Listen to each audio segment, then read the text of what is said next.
Hello दोस्तों, ये हमारा वीडियो है। वीडियो को आप ले सकते हैं, हमें कोई समस्या नहीं है। हमारे पिता, इसका मतलब है अल्पविराम अल्पविराम अल्पविराम। दक्ष ने सांप का सिर नीचे उतारा और उसे अपने भंडारण रिंग में रख लिया ताकि बाद में उसका उचित तरीके से अंतिम संस्कार किया जा सके। अल्पविराम, क्या आप ठीक हैं? उसने सर्प सम्राट से पूछा। स्नेक मोनाक ने गहरी सांस ली और अपना सिर हिलाया। मुझे पता था कि मेरा परिवार मर चुका है। मुझे पता था कि उनके बचने की कोई संभावना नहीं है, लेकिन मेरे दिल में एक छोटी सी उम्मीद थी कि वे बच निकलने में कामयाब हो गए। उन्होंने कहा, मैं आशा करता रहा कि वे लोग उनसे बहुत दूर रह रहे होंगे। अब मैं इसकी आशा भी नहीं कर सकता। आपको निराश होने की जरूरत नहीं है। इसका मतलब सिर्फ इतना है कि वे बहुत समय पहले एक नए और बेहतर जीवन में पुनर्जन्म ले चुके हैं, इसलिए उनके बारे में चिंता न करें। मुझे यकीन है कि उनका पुनर्जन्म अच्छा और शांतिपूर्ण होगा, दक्ष ने सांप सम्राट को थपथपाते हुए कहा। इसलिए उनकी भलाई की उम्मीद मत खोइए। सांप सम्राट ने अपना सिर हिलाया। मुझे नहीं लगता। अल्पविराम अल्पविराम अल्पविराम। एक अज्ञात जगह पर एक विशालकाय शरीर जमीन के नीचे दफन था। यह विशालकाय शरीर रक्त ड्रैगन सम्राट का था, जिसे हर कोई ढूंढना चाहता था, लेकिन कोई नहीं जानता था कि यह कहाँ है। जो लोग इसके बारे में जानते थे वे बहुत पहले चले गए थे। यहाँ तक कि वर्तमान सम्राटों को भी नहीं पता था कि यह कहाँ है। वे इस शरीर को खोजने के लिए चले गए, लेकिन वे नहीं पा सके। उन्हें नहीं पता था कि यह जगह उनके कितने करीब है। ये शरीर उनकी नाक के ठीक नीचे छिपा हुआ था। इसे प्रथम सम्राट ने ठीक उसी स्थान पर दफनाया था जहां दक्ष वर्तमान में खड़ा है।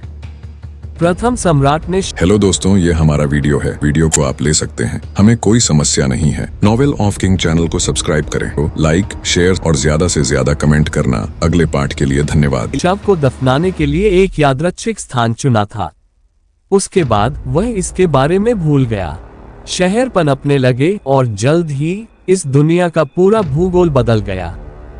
अल्पविराम। बादशाह बदलते रहे, राज्य बनते रहे।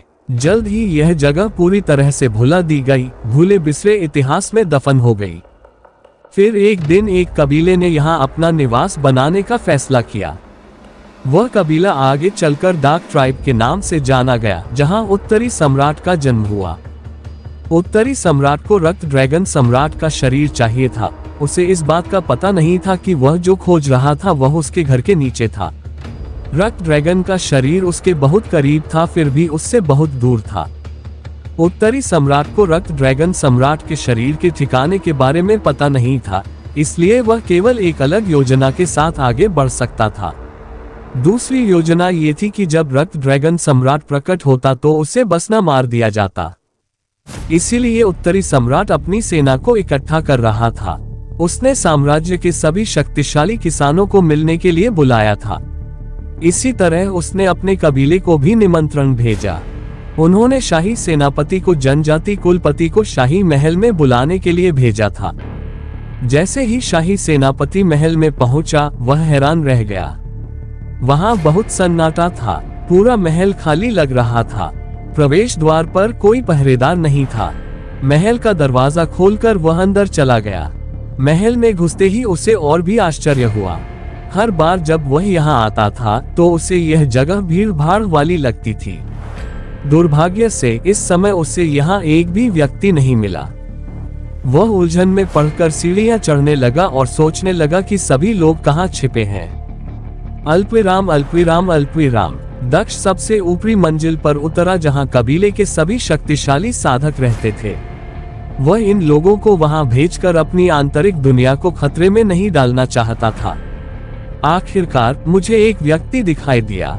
मैंने सोचा था कि यह जगह पूरी तरह से सुनसान है, बाकी सब कहाँ हैं? जैसे ही दक्ष अपनी तलवार निकालने वाला था, उसने अपने पीछे से एक आवाज सुनी। उसने पलटकर देखा तो एक व्यक्ति शाही पोशाक में था। वह देख सकता था कि वह व्यक्ति ताकतवर दिख रहा था, लेकिन वह उत्तरी जनरल जितना ताकतवर नहीं था। जनरल, यह आप हैं? आप जीवित हैं? जैसे ही दक्ष ने मुड़कर देखा, वह आदमी चौंक कर बोला। वह अभी भी उत्तरी जनरल के भेष में था। मैं निश्चित रूप से जीवित हूँ, लेकिन तुम नहीं बचोगे, दक्ष ने कमांडर के पीछे आकर कहा। उसके हाथ में एक काली तलवार दिखाई दी, जिससे उसने उस आदमी का सिर काट दिया। दक्ष ने डार्क ट्राइब के मुख्य अपराधियों का सफाया करने के अपने अभियान को जारी रखने से पहले शरीर को जानवरों के खाने के लिए अपने सर्वनाशकारी दुनिया में भेज दिया। चूंकि दक्ष नहीं चाहता था कि यहाँ जो कुछ हो रहा था उसके बारे में किसी को पता चले, खासकर उत्तरी सम्राट को, इसलिए उसने यहाँ भेजे गए शाही कमांडर को बाहर निकाल दिया और शव को भी साफ कर दिया। कबीले में इस बात का एक भी सुराग नहीं बचा कि कोई मर गया है। दक्ष ने सबसे नजदीकी कमरे की ओर कदम बढ़ाया, कबीले के सबसे शक्तिशाली प्राणियों को मारने के लिए तैयार। जहां तक उसे पता था, यहाँ के ज्यादातर लोग उत्तरी जनरल से कमजोर थे। यहाँ तक कि इस कबीले का मुखिया भी उत्तरी जनरल जितना ही शक्तिशाली था। वह उन्हें आसानी से निकाल सकता था। NOWELLBEIN.CO दरवाजा अंदर से बंद है, दक्ष ने बड़बड़ाते हुए कहा। वह दरवाजा खोलने में असमर्थ था। अब समय आ गया है कि तुम कार्रवाई में लग जाओ, दक्ष ने सर्प सम्राट को याद दिलाया, जिसने सिर हिलाया। सर्प सम्राट इतना छोटा हो गया कि वह द्वार के नीचे बने छेद से होकर गुजर सकता था। वह कमरे के अंदर घुसा और अंदर से दरवाजा खोल दिया। दक्ष दरवाजा खोलकर अंदर जाने में सफल रहा। उसने देखा कि एक दाढ़ी वाला बूढ़ा आदमी अपने बिस्तर पर बैठा है। वह व्यक्ति साधना में इतना डूबा हुआ था कि उसे दक्ष के आने का पता भी नहीं चला। दक्ष बूढ़े आदमी के पास खड़ा होकर अपना सिर हिला रहा था। जब लोग इतनी गहराई से साधना कर रहे होते हैं तो वे बहुत कमजोर हो जाते हैं। उन्हें इस तरह मारना बहुत आसान है, उसने तलवार घुमाते हुए सोचा। अल्पविराम अल्पविराम अल्पविराम अल्पविराम। एक कमरे से दूसरे कमरे में जाकर उसने जल्दी से डार्क ट्राइब के अधिकांश बुजुर्गों को मार डाला। यार, क्या इन लोगों के पास करने के लिए कुछ और बेहतर नहीं है? ये सब सिर्फ खेती करते रहते हैं। सांप सम्राट ने सांप सम्राट के पीछे चलते हुए कहा। वे बूढ़े हो गए हैं। मुझे संदेह है कि उस उम्र में वे किसी और चीज के बारे में सोचेंगे। वे पहले से ही इस दुनिया में शक्ति और प्रभाव के शिखर पर हैं। उन्हें खेती के अलावा कुछ और करने की जरूरत नहीं है, दक्ष ने अगले कमरे की ओर देखते हुए जवाब दिया। वह एक लाल दरवाजे के सामने रुका और उसे खोलने की कोशिश की। ये खुला है। दरवाजा खुला था और वह आसानी से कमरे में दाखिल हो गया। दूसरे कमरों से अलग इस कमरे में कोई ऐसा व्यक्ति नहीं था जो साधना में लीन था। इसके बजाय कमरे में रहने वाला दाढ़ी वाला बूढ़ा आदमी बिस्तर पर बैठा हुआ एक हरी किताब पढ़ रहा था।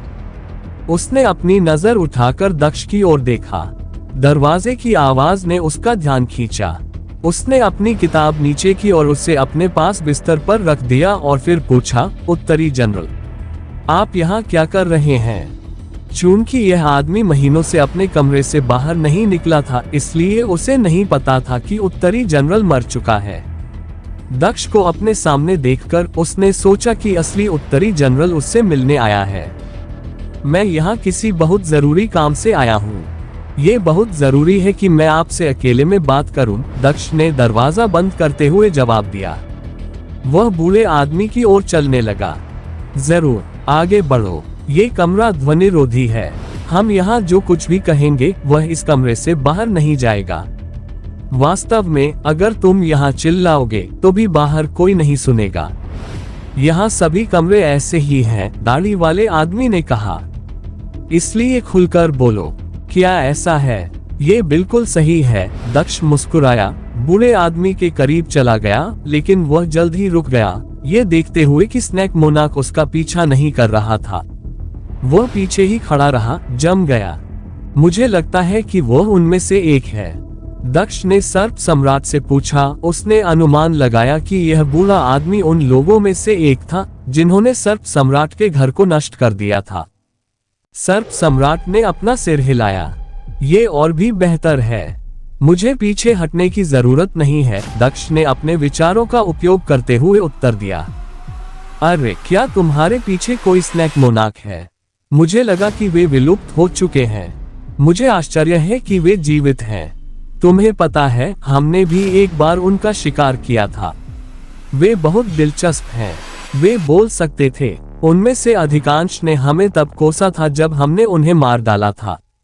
उनमें से एक को देखकर बहुत सारी यादें ताज़ा हो जाती हैं। बूढ़े आदमी ने खड़े होते हुए कहा, तुम्हें ये कहाँ मिला? उसने स्नैक मोनाक के करीब आकर उसे करीब से देखने के लिए पूछा। जैसे ही बूढ़ा आदमी दक्ष के पास पहुंचा, उसकी गर्दन अचानक पकड़ ली गई। अपनी अविश्वसनीय ताकत का इस्तेमाल करते हुए उसने बूढ़े आदमी को उठाया और उसे जमीन पर पटक दिया। बूढ़े आदमी के मुंह से दर्द भरी कराह निकली। जनरल, आप क्या कर रहे हैं? उसने चिल्लाते हुए पूछा। फिर भी उसने दक्ष पर हमला नहीं किया। उसने अभी भी सोचा कि दक्ष उत्तरी जनरल था जो कुछ नहीं करने वाला था। मैं भूल गया, उसकी भविष्यवाणी गलत निकली। दक्ष ने उसके सवाल का जवाब शब्दों से नहीं दिया। इसके बजाय उसने अपने कामों से जवाब दिया। उसके सिर पर एक क्यू तलवार प्रकट हुई, जिसका उपयोग उसने बूढ़े व्यक्ति की दोनों भुजाओं को काटने के लिए किया। बूढ़े आदमी ने अभी अभी सवाल पूछना समाप्त किया था। सवाल पूछने के बाद उसने बस पलकें झपकाई और कुछ ही सेकंड में ये सब हो गया। आह, क्या बकवास है, तुम पागल कमीने! बूढ़ा आदमी दर्द से जोर से चिल्लाया। मैं कमरे में पागल नहीं हूँ, ये तुम लोग हो, सिर्फ मजे के लिए पूरी प्रजाति का शिकार करना। तुम लोग क्या सोच रहे थे? दक्ष ने आह भरते हुए पूछा। तुम्हारे बुरे कर्म तुम्हें वापस आकर काट रहे हैं। दक्ष ने अपने भंडार से समय की तलवार निकाली और अपनी तलवार का सिरा बूढ़े आदमी की छाती पर रख दिया। रुको, तुम ऐसा नहीं कर सकते। तुम उत्तरी जनरल हो सकते हो, लेकिन यह मत भूलना कि उत्तरी सम्राट हमारे कबीले से है। वह तुम्हें इसके लिए कभी माफ नहीं करेगा। बूढ़े आदमी ने दक्ष को चेतावनी दी। खैर, मुझे संदेह है कि मुझे उसकी माफी की जरूरत पड़ेगी। वैसे भी तुम लोगों के बाद उसकी बारी आएगी, दक्ष ने जवाब दिया। स्नेकी, क्या तुम सम्मान करना चाहते हो? यहाँ आओ और प्रयास करो, दक्ष ने सांप सम्राट को बुलाते हुए कहा, जबकि उस आदमी को उसकी जगह पर रखा। तुम मुझे मारने के बारे में गंभीरता से नहीं सोच रहे हो, है ना? बूढ़े आदमी ने पूछा। तुम मुझे नहीं मार सकते। चिंता मत करो, मैं तुम्हें नहीं मारूंगा, दक्ष ने मुस्कुराते हुए जवाब दिया। आगे बोलने से पहले उसने सांप सम्राट की ओर देखा और कहा, वह ऐसा करेगा। तैयार हो? दक्ष ने सांप सम्राट से पूछा। सर्प सम्राट ने अपना सिर हिलाया और अपनी पूंछ तलवार की मूठ पर रख दी। उसने अपनी पूंछ को काली तलवार की मूठ के चारों ओर लपेटा और उसे नीचे धकेल दिया। तलवार की नोक पहले से ही बूढ़े आदमी की छाती पर टिकी हुई थी। थोड़ा दबाव पड़ने पर तलवार उसके दिल में घुस गई, जिससे बूढ़े आदमी की मौत हो गई। इस सब के दौरान बूढ़ा आदमी दक्ष से ऐसा न करने की विनती करता रहा, लेकिन किसी ने उसकी एक भी बात नहीं सुनी। अंततः केवल उसकी चीखें ही गूंजती रहीं और वह हमेशा के लिए चुप हो गया। अपराधियों में से एक को मारने पर कैसा महसूस होता है? दक्ष ने सर्प सम्राट से पूछा। मुझे लगता है हल्कापन, स्नैक नरेश ने धीरे से उत्तर दिया। जब उन्होंने हमला किया था तो यह आदमी शक्ति के नशे में मेरे कबीले के सभी लोगों का कत्लेआम कर रहा था, और अब जब उसकी मौत का समय आया तो वह संघर्ष भी नहीं कर पा रहा था। जैसे ही कोई शक्तिशाली व्यक्ति उसके सामने आया, उसकी ताकत खत्म हो गई। आखिरकार यह ऐसे ही होता है। ताकतवर लोग केवल कमजोर लोगों को ही धमका सकते हैं। वे ताकतवर लोगों के खिलाफ जाने के बारे में सोचने से भी डरते हैं, दक्ष ने आह भरते हुए जवाब दिया। तुम्हें इसकी परवाह नहीं है, तुम तो मजबूत लोगों के खिलाफ भी खेलते हो, सांप सम्राट ने कहा। ठीक है, मुझे लगता है कि आप मुझे अपवादों की श्रेणी में रख सकते हैं, लेकिन मैं आम लोगों के बारे में बात कर रहा था, दक्ष ने जवाब दिया। खैर, चलो जारी रखते हैं। अभी और भी लोगों को मारना है, फिर हमें टावरों से भी गुजरना है, हमें बहुत कुछ करना है। वह कमरे से बाहर निकलकर अगले कमरे में चला गया, जो फिर से बंद था। अपनी दिव्य इंद्रिय के माध्यम से दक्ष ने कमरे के अंदर एक व्यक्ति को देखा जो साधना में लीन था। दक्ष ने स्नैक मोनाक को इशारा किया, जो एक बार फिर छोटा हो गया और नीचे की दरार से कमरे के अंदर घुस गया। उसने दक्ष के लिए दरवाजा खोला। क्या वह भी वही है? दक्ष ने सर्प सम्राट से पूछा, जिसने सिर हिलाकर सहमति जताई।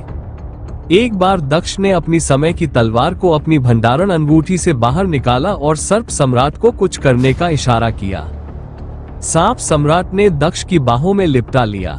दक्ष ये सुनिश्चित करना चाहता था कि सांप सम्राट को अपनी प्रजाति के लोगों को मारने में योगदान मिले। जैसे ही सांप सम्राट ने तलवार पकड़े हुए दक्ष के हाथ को लपेटा, उसने अपनी तलवार घुमाई और डार्क ट्राइब एल्डर के सिर पर वार कर दिया। एक के बाद एक बुजुर्ग मरते रहे। दक्ष ने जिन बुजुर्गों से मुलाकात की, उनमें से अधिकांश वे थे जो सांप सम्राट प्रजाति की मौतों में शामिल थे। ऐसा लग रहा था कि इसमें भाग लेने वाले अधिकांश लोग इस जनजाति के उच्च पदस्थ बुजुर्ग बन गए थे, जो चौंकाने वाली बात नहीं थी। चूंकि यह जनजाति में पसंदीदा शिकार खेल था, इसलिए यह निश्चित था कि जनजाति के केवल महत्वपूर्ण सदस्य ही शिकार पर जाएंगे, और वे महत्वपूर्ण सदस्य ही भविष्य में बुजुर्ग बन गए। जल्द ही दक्ष आखिरी कमरे के सामने रुक गया। यह महल का एकमात्र कमरा था जिसे दक्ष ने नहीं देखा था। उसे यकीन था कि यह जनजाति के नेता का कमरा होगा, जो बड़ों से कहीं ज्यादा ताकतवर था। दूसरे कबीलों में एल्डर्स उतने मजबूत नहीं थे जितना कि बाद में कहा गया, लेकिन अंतर भी बहुत बड़ा नहीं था। इसके विपरीत डार्क ट्राइब में एल्डर्स और ट्राइब लीडर की ताकत में अंतर बहुत ज्यादा था। जबकि एल्डर्स उत्तरी जनरल की तुलना में बहुत कमजोर थे, जनजाति नेता को पश्चिमी जनरल की तुलना में अधिक शक्तिशाली कहा जाता था। दक्ष ने कमरे के अंदर जांच करने के लिए अपनी दिव्य इंद्रिय का उपयोग किया। अंदर कोई नहीं है। आश्चर्यचकित होकर उसने दरवाजा खोला और अंदर कदम रखा। कबीले का नेता कहाँ है? क्या वह बाहर है? वह हैरान था। खाली कमरे में उलझन में खड़ा था। शायद वो 4 टावरों में से किसी एक में है। हमने अभी तक उनकी जांच नहीं की है, स्नैक मोनाक ने सुझाव दिया। हाँ, यह सही है। हमने उन जगहों की जांच नहीं की है। हो सकता है कि कुछ बुजुर्ग भी वहां हो। टेलीपोर्टेशन की एक श्रृंखला के माध्यम से दक्ष महल के बाहर दिखाई दिया। वो सीधे बाईं ओर पहले टावर के प्रवेश द्वार पर टेलीपोर्ट हो गया। दरवाजा धक्का देकर खोलकर वो अंदर चला गया। जैसे ही उसने अंदर पैर रखा, उसे कुछ महसूस हुआ। एक अदृश्य दबाव उस पर काम कर रहा था। उसे लगा जैसे गुरुत्वाकर्षण अचानक बदल गया है, लेकिन इस बदलाव का उस पर बहुत कम असर हुआ। यह एक छोटी सी असुविधा के समान था। वो शांति से पूरी पहली मंजिल से होते हुए सीढ़ियों तक पहुंचा। सीढ़ियों का इस्तेमाल करते हुए वो दूसरी मंजिल पर पहुंचा, जहां गुरुत्वाकर्षण और भी मजबूत हो गया। हालांकि इससे उस पर कोई असर नहीं हुआ, लेकिन इससे उसे इस जगह के बारे में कुछ सुराग मिल गए। उन्होंने विश्लेषण करते हुए कहा, यह किसी प्रशिक्षण कक्ष जैसा दिखता है। हम जितना ऊपर जाएंगे, गुरुत्वाकर्षण उतना ही मजबूत होता जाएगा। हालांकि यह इस समय इतना मजबूत नहीं है, लेकिन मुझे लगता है कि ऊपरी मंजिल पर यह और भी खराब हो जाएगा।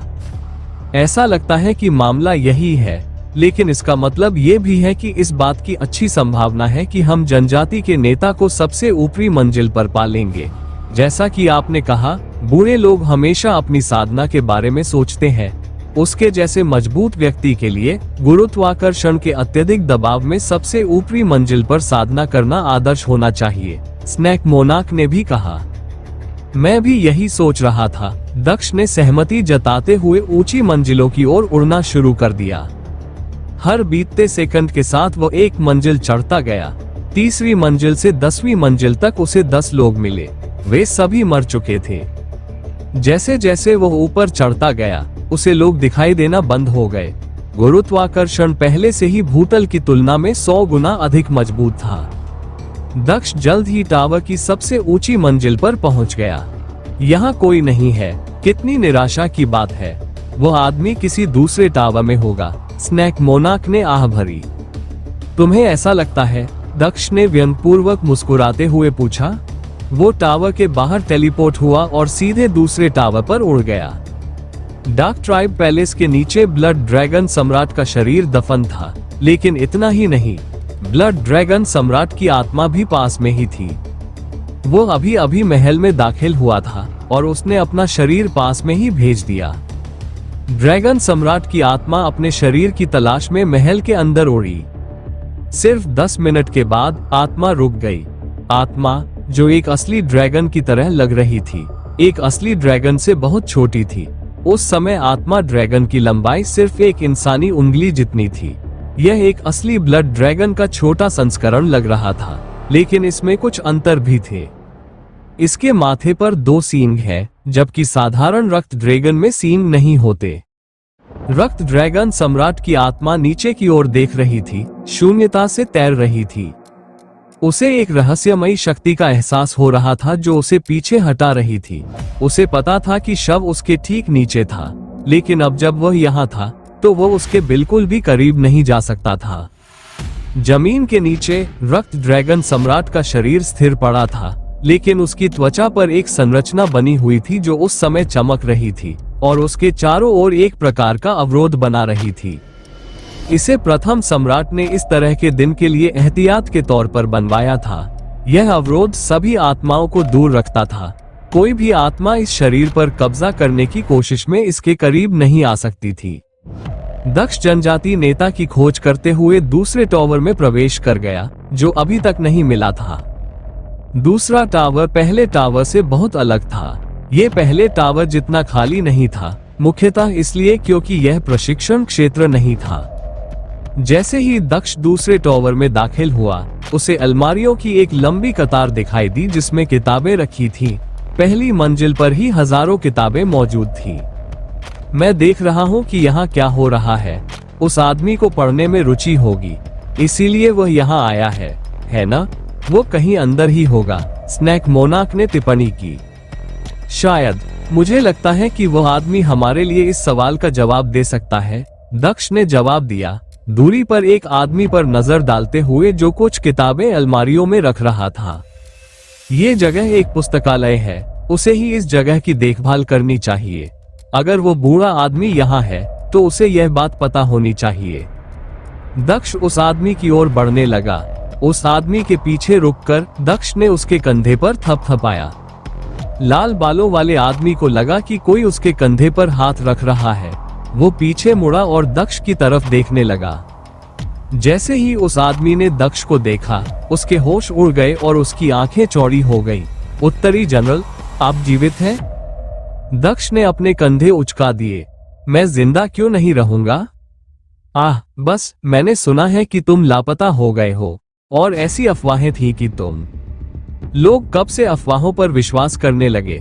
अगर मैं कुछ समय तक दिखाई नहीं देता तो इसका मतलब यह नहीं है कि मैं मर गया हूँ। मैं पूरी तरह स्वस्थ हूँ, दक्ष ने जवाब दिया। आदमी ने सिर हिलाकर माफी मांगी। मैं इसके लिए माफी मांगता हूँ। मुझे अफवाहों पर भरोसा नहीं करना चाहिए था। तो तुम यहाँ क्यों आए? उसने पूछा। मैं यहाँ आपके कुलपिता से मिलने आया हूँ। वह कहाँ है? दक्ष ने विषय पर आते हुए पूछा। वह, उसे तो महल में होना चाहिए। क्या वह वहाँ नहीं है? आदमी ने पूछा। मैं वहीं से आ रहा हूँ। वो वहाँ नहीं है, दक्ष ने जवाब दिया। तो वह किसी एक टावर में होगा। वह इस टावर में नहीं है, मुझे इस बात का पूरा यकीन है। अगर वह यहाँ आता तो मुझे पता चल जाता। जहाँ तक वह वास्तव में कहाँ होगा, मुझे कोई जानकारी नहीं है। मैं यहाँ से अक्सर बाहर नहीं निकलता, लाइब्रेरियन ने जवाब दिया। वैसे भी उसे पढ़ना इतना पसंद नहीं है, इसलिए मुझे नहीं लगता कि वह यहाँ आएगा। तो वह यहाँ नहीं है। अगर आपको अंदाजा लगाना हो तो आप कहेंगे कि वह किस टावर के अंदर है? दक्ष ने पूछा। अगर मैं अनुमान लगाऊं तो मैं कहूंगा कि वह दक्षिण पश्चिम टावर में होगा। वह वही जगह है जहां वो अक्सर जाता है, लाइब्रेरियन ने जवाब दिया। धन्यवाद, मुझे लगता है। वैसे भी मुझे ये करते हुए बुरा लग रहा है कि मैं क्या करने जा रहा हूँ, क्योंकि आपने मेरी मदद की है, लेकिन काम तो काम है, दक्ष ने कहा और उसने लाइब्रेरियन को अपने सर्वनाश की दुनिया में भेज दिया। उसने पूरी लाइब्रेरी की जांच की और पाया कि वहाँ कोई है या नहीं। पढ़ाई खत्म करने के बाद वह टावर से बाहर निकला और बाहर तेज हवाओं ने उसका स्वागत किया। वह जनजाति के नेता को खोजने के लिए दक्षिण पश्चिम टावर तक पहुंचने के लिए हवा के विपरीत दिशा में उड़ गया। उसने पहले ही 4 में से 2 टावरों को साफ कर दिया था, जिससे केवल 2 और बचे थे। जैसे जैसे दक्ष उड़ रहा था, उसे हवा में ठंडक महसूस हो रही थी। आसमान पहले से ही बादलों से ढका हुआ था, जिसने सूरज को पूरी तरह से छिपा रखा था। वातावरण को देखकर ऐसा लग रहा था कि जल्द ही बारिश होने वाली है। दक्ष हरे कालीन पर उतरा, जो तीसरे टॉवर के प्रवेश द्वार पर रखा गया था। उसने दरवाजे को धक्का देकर खोला और अंदर कदम रखा। ये जगह है, क्या बकवास है। दक्ष को उम्मीद नहीं थी कि उसे यहाँ क्या मिलेगा, इसलिए वो चौंक गया। ये जगह ऐसी थी जहाँ उसका कोई खास कबीला नहीं था, भले ही वो कबीला डार्क ट्राइब जैसा कुछ था। हर जगह ऐसी कोठरियां थी जिनके दरवाजे सलाखों से बने थे, और उस दरवाजे के पीछे औरतें थीं, जिनमें से ज्यादातर पुराने और फटे कपड़ों में थीं। उनमें से अधिकांश के पास खुद को ठीक से ढकने के लिए भी कपड़े नहीं थे। ये सब देखकर दक्ष को बुरा लगा। ये सभी महिलाएं ऐसी परिस्थितियों में क्यों थीं, और वे कोठरियों में क्यों थीं? वो एक कोठरी की ओर बढ़ा। दक्ष को अपनी कोठरी की ओर बढ़ता देख कोठरी के अंदर मौजूद महिला कांपने लगी। चिंता मत करो, मैं तुम्हें चोट पहुंचाने के लिए यहाँ नहीं आया हूँ। मैं बस कुछ सवाल पूछना चाहता था, दक्ष ने आह भरते हुए कहा। वो महसूस कर सकता था कि इन महिलाओं को कुछ बुरे अनुभवों से गुजरना पड़ा था। महिला ने उसकी तरफ देखा। उसका कांपना अभी भी बंद नहीं हुआ था। वो अभी भी दक्ष से डरी हुई थी। क्या मैं पूछ सकता हूँ कि आप कौन हैं? यहाँ इतनी सारी महिलाएं ऐसी परिस्थितियों में क्यों हैं? यहाँ क्या हो रहा है? दक्ष ने पूछा। आप उनमें से एक नहीं है, महिला ने हकलाते हुए पूछा। मैं डार्क ट्राइब से नहीं हूँ, बस मुझे बताओ कि क्या हो रहा है, शायद मैं तुम्हारी मदद कर सकूं, दक्ष ने कहा। हम वो बदकिस्मत औरतें हैं जिन्हें इन राक्षसों ने अगवा कर लिया है। जब भी इन कमीनों को मौज मस्ती करने का मन होता है, तो ये बेतरतीब कबीलों में जाकर उन्हें नष्ट कर देते हैं और उन कबीलों की औरतों का अपहरण करके उन्हें यहाँ ले आते हैं। और फिर औरत की आंखों में आंसू भर आए। वो जल्दी ही रोने लगी और अपनी बात पूरी नहीं कर पाए। तुम्हें ज्यादा बोलने की जरूरत नहीं है, मैं समझ गया, दक्ष ने आह भरते हुए कहा। वे सच में घटिया लोग हैं, मासूम लोगों को बर्बाद कर रहे हैं, महिलाओं का अपहरण कर रहे हैं, और वे सच में मरने के लायक हैं, स्नैक मोनाक ने हस्ताक्षर करते हुए कहा। यह अच्छी बात है कि आज के बाद डार्क ट्राइब का अस्तित्व समाप्त हो जाएगा। हाँ, जैसे ही हमें उनका नेता मिल जाए, हमें काम पूरा कर लेना चाहिए। काश मुझे पता होता कि वो कमीना कहाँ छिपा है, दक्ष ने आह भरते हुए कहा। तुम उसे मारने आए हो? महिला ने चौंक कर पूछा। हाँ, हम पहले ही अधिकांश बुजुर्गों को मार चुके हैं। उनमें से केवल कुछ ही बचे हैं जो अपने महल में नहीं थे। क्या वो इस टॉवर पर आया था? दक्ष ने महिला से पूछा। हाँ, वो यही है, मैंने उसे ऊपर जाते देखा है। वो अक्सर यहाँ आता है। तुम उस कमीने को यहाँ पाओगे। कृपया उसे मार दो, कृपया उसे मार दो, मैं तुमसे विनती करती हूँ। जब तक वो जीवित है, मेरे पति की आत्मा को कभी शांति नहीं मिलेगी। महिला ने दक्ष से विनती की। क्या उसने आपके पति को भी मार डाला? दक्ष ने पूछा। मेरे पति जी कबीले के नेता थे, उन्हें उस आदमी ने मार डाला। हमारा पूरा कबीला नष्ट हो गया और मैं यहाँ आ गई। अगर तुम उसे ढूंढना चाहते हो तो ऊपर की मंजिल पर जाओ। वह आदमी हमेशा अपने पसंदीदा कैदी को सबसे ऊपरी मंजिल पर रखता है। एक बार मैं भी वहां थी। जब भी मुझे वह याद आता है तो मुझे उल्टी आने लगती है, महिला ने रोते हुए कहा। काश मैं मर जाती, लेकिन मैं ऐसा भी नहीं कर सकती। क्यों? दक्ष ने पूछा। मैं यह नहीं कह रहा कि तुम्हें मर जाना चाहिए, लेकिन मैं बस ये जानना चाहता हूँ, अगर तुम मरना चाहती तो क्यों नहीं? दक्ष ने पूछा। महिला चुप हो गई, कुछ भी नहीं बोली। उसने बस अपने कपड़े उतारे और पीछे मुड़ी, जिससे उसकी नंगी पीठ दिखाई देने लगी। उसकी पीठ पर किसी नुकीली चीज से त्वचा को काटने से एक अजीब सी आकृति बन गई थी। घाव भले ही ठीक हो गए थे, लेकिन कट के निशान अभी भी बचे हुए थे, जिससे वह आकृति बनी हुई थी। क्या यह एक संरचना है? उन्होंने पूछा। यह सही है, यहाँ लाई गई हर महिला भी इसी से पीड़ित है। उन सभी की पीठ पर ऐसी बनावट होती है जो उन्हें मरने से रोकती है, चाहे हम कितनी भी कोशिश कर लें। जैसे ही हम खुद को मारने की कोशिश करते हैं, हमारा शरीर काम करना बंद कर देता है महिला ने जवाब दिया। तो हमारे लिए खुद को मारना असंभव है, दक्ष ने आह भरते हुए कहा। चिंता मत करो, आज तुम सब आजाद हो जाओगी, तुम्हें खुद को मारना नहीं पड़ेगा, दक्ष ने महिला से कहा और वह पीछे मुड़ा और सीढ़ियों की ओर चलने लगा। सीढ़ियों का इस्तेमाल करते हुए वह ऊपर गया। वह इस चीज के दायरे को समझने के लिए मंजिलों से ऊपर चढ़ता रहा। मंजिल पर ये कोठरियां थीं और हर कोठरी में एक औरत थी। दक्ष जल्द ही 5वीं सबसे ऊंची मंजिल पर पहुंच गया, जहां वह अचानक रुक गया। निचली मंजिलों के विपरीत यहाँ महिलाएं अकेली नहीं थीं। वो इस मंजिल से आती हुई आवाजें सुन सकता था। वो ये देखने के लिए और भी गहराई में गया कि ये आवाजें कहां से आ रही हैं और क्या जनजाति का नेता यही है। जब वो इस मंजिल के अंत में पहुंचा तो उसे शोर का स्रोत पता चल गया। एक बूढ़ा आदमी एक कोठरी के अंदर था, जो एक महिला के साथ जबरदस्ती कर रहा था। ये कमीना, दक्ष ने अपनी मुट्ठी भींचते हुए कहा। वो कोठरी के अंदर टेलीपोर्ट हो गया। बूढ़े आदमी को उसकी गर्दन से पकड़ लिया और उसे खिलौने की तरह फेंक दिया और फिर से उसके सामने आ गया। उसने अपना नंगा हाथ उस आदमी की छाती के अंदर डाला। उस आदमी के दिल को पकड़कर दक्ष ने उसे कुचल दिया। उसने उस आदमी के शरीर को अपने सर्वनाशकारी संसार में भेज दिया ताकि वहां जंगली जानवर उसे खा सके। वो पलटा और उस औरत को देखा जिसकी छाती पर कपड़े का एक टुकड़ा भी नहीं था। उसकी आंखें आंसुओं से भरी थी। चिंता मत करो, आज तुम सब इस नरक से मुक्त हो जाओगे, बस थोड़ा और इंतजार करो, उसने गायब होने से पहले महिला से कहा। वो सीढ़ियों पर वापस आता हुआ ऊपरी मंजिलों की ओर जाता हुआ दिखाई दिया। वो सबसे ऊपरी मंजिल पर उतरा। अन्य मंजिलों के विपरीत इस मंजिल में केवल 2 कोठरी थी। यहीं पर जनजाति का नेता अपनी पसंदीदा महिलाओं को रखता था। दक्ष पहले सेल में गया और अंदर देखा तो एक आदमी कुर्सी पर बैठा था और उसकी पीठ उसकी तरफ थी। उस आदमी के पास कोई कपड़ा नहीं था। एक महिला उसके सामने घुटनों के बल बैठी थी। हालांकि उस आदमी ने दक्ष को नहीं देखा था, लेकिन महिला ने दक्ष को सेल के अंदर टेलीपोर्ट होते हुए देखा। वह हैरान रह गई। डार्क ट्राइब के कुलपति ने उसके हैरान भावों को देखा। उसे एहसास हुआ कि कुछ गड़बड़ है। उसे एक तरफ धकेलते हुए वो पीछे देखने के लिए खड़ा हो गया। हाँ, वहाँ कोई नहीं है, उसने आश्चर्य से कहा। उस दिशा में कोई नहीं मिला जिसे वह महिला ढूंढ रही थी। उसने अपनी आध्यात्मिक समझ का उपयोग करके पूरे टॉवर की जांच भी की, लेकिन उसे कोई नहीं मिला। क्या तुम मेरे साथ खिलवाड़ कर रही थी?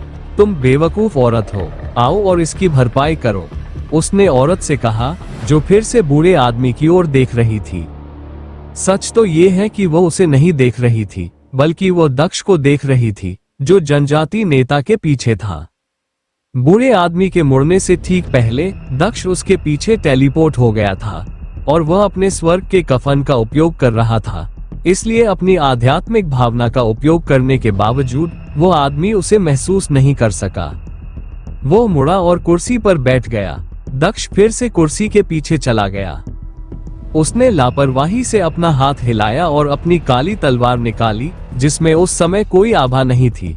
सांप सम्राट ने भी खुद को दक्ष की बाहों में लपेट लिया, उस आदमी को खत्म करने के लिए तैयार हो गया। इस बार आदमी ने कुछ नोटिस किया।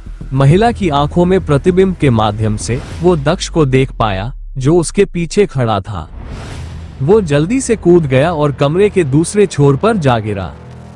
आप कौन हैं? उसने पूछा, लेकिन एक बार फिर उसे अपने पीछे कोई नहीं मिला। क्या मैं भ्रम में हूँ? वो उलझन में बुदबुदाया। नहीं, मैं भ्रम में नहीं हूँ, कोई तो यहाँ जरूर है। मुझे सच बताओ, यहाँ कौन है?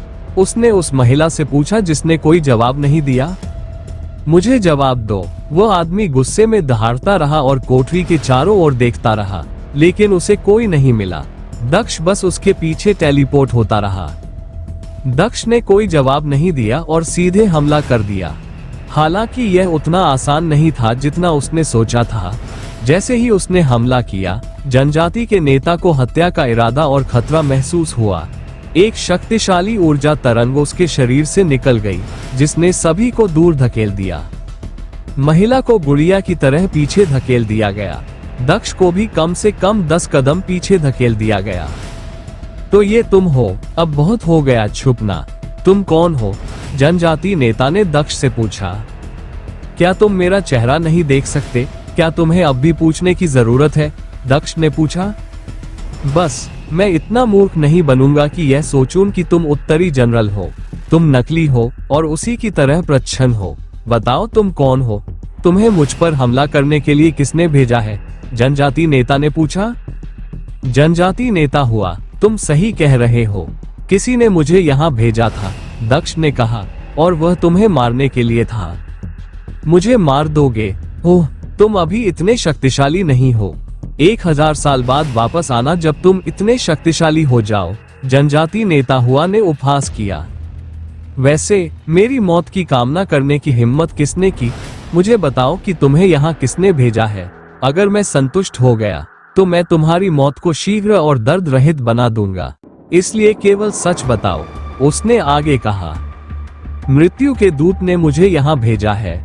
उसने मुझे यहाँ क्यों भेजा? इसका उत्तर सरल है, तुम्हारा कबीला कुछ ज्यादा ही अहंकारी और सत्ता के नशे में चूर हो गया है। निर्दोष लोगों को मार रहा है और लूट रहा है। ये भी ठीक है, अगर यह सिर्फ इतना ही है। मैं भी बहुत से लोगों को मारता हूँ, लेकिन तुम तो निश्चित रूप से हद से ज्यादा करते हो, है ना? दक्ष ने पूछा। लेकिन तुम्हें सचमुच मेरे दोस्त के परिवार पर हमला नहीं करना चाहिए था। तुम्हारे दोस्त का परिवार? कौन सा दोस्त? मैंने खुद हजारों इंसानों और लाखों जानवरों को मारा है। तुम्हें ज्यादा स्पष्ट होना होगा। तुम किसके बारे में बात कर रहे हो? जनजाति नेता हुआ ने पूछा। तुम कमीने, तुम्हें लगता है कि तुम मेरे परिवार को मारने के बाद उन्हें इतनी आसानी से भूल जाओगे? सांप सम्राट दहाड़ा। अब जाकर जनजाति नेता हुआ का ध्यान सांप सम्राट पर गया। आह, वो एक सांप सम्राट है ना? मैंने उसे आखिरी बार बहुत समय पहले देखा था। तो यह वही दोस्त है जिसके बारे में तुम बात कर रहे थे? जनजाति नेता हुआ ने सांप सम्राट की ओर देखते हुए पूछा। मुझे लगा कि वे विलुप्त हो गए हैं। विलुप्त हो गए या तुमने उन्हें विलुप्त कर दिया? दक्ष ने पूछा। वही बात, लेकिन इससे कोई फर्क नहीं पड़ता। वे सिर्फ जानवर थे, फिर भी उनका शिकार करना मजेदार था। सिर्फ एक चीज जिससे मुझे नफरत थी, वह थी कि वे कितनी बातें करते थे। मेरा मतलब है, गंभीरता से मैं उनका शिकार कर रहा था। डरने के बजाय वे न सिर्फ लड़ते रहे बल्कि हमें कोसते भी रहे, जनजाति के बुजुर्ग हुआ ने कहा। हमें अन्य जानवरों के साथ यह समस्या कभी नहीं हुई, लेकिन फिर भी यही बात इन्हें इतना अनोखा बनाती है। वैसे भी अगर वे मर भी गए तो तुम्हें क्या परवाह? वे तो बस कुछ बेतरतीब जानवर थे जिनका कोई महत्व नहीं है। इन जंगली जानवरों के लिए तुम यहाँ मौत का सामना करने आए हो? तुम कितने मूर्ख हो सकते हो? उसने पूछा। लेकिन फिर भी आप निश्चित रूप से छिपकर काम करने में अच्छे हैं। कोई आश्चर्य नहीं कि आप यहाँ आकर इतने अहंकारी थे। हालांकि यह मुझ पर काम नहीं करेगा। तुम्हें कुछ पता है? दक्ष ने पूछा जब आदमी ने बात पूरी की। क्या? जनजाति के बुजुर्ग हुआ ने पूछा। तुम बहुत ज्यादा बातें करती हो, दक्ष ने आह भरते हुए जवाब दिया। ठीक है, मैं अभी बात नहीं करूंगा। मैं तुम्हें मार डालूंगा और फिर उस सांप की खाल उतार लूंगा। जनजाति के बुजुर्ग हुआ ने अपनी भंडारण अंगूठी से एक भाला निकालते हुए कहा। कोठरी के अंदर महिला दरी हुई दीवार के पास बैठी थी। वह हैरान थी कि कोई भी डार्क ट्राइब के ट्राइब लीडर के खिलाफ खड़े होने की हिम्मत कर सकता है, वह भी एक जानवर के लिए। उसे उम्मीद थी कि दक्ष जीतने वाला था।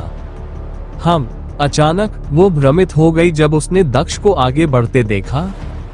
दक्ष बस दूसरी तरफ चला गया, लेकिन जनजाति नेता हुआ दक्ष पर नजर नहीं रख रहा था। इसके बजाय उसने अपनी नजर उस जगह पर रखी जहां दक्ष पहले खड़ा था।